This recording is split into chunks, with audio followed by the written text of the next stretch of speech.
This is how you're going to add a video pop-up player in Elementor. So first thing is you're going to head over to your Elementor website editor, and then from here you're going to look over at the left side panel.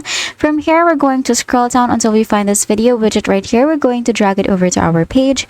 Now from here we're just going to again look at the left side panel, and then we're going to upload a video that we want. We can choose from any of the sources right here, and then after that you're going to scroll down until you find this image overlay section. You're going to click on it, and then you're going to make sure that image overlay is showing. So you're just going to toggle this on. Now from here we're going to choose an image, so you can just upload an image that you want, or you can choose from the media library as well. So I'm just going to choose this image right here, and then click on select at the bottom right corner.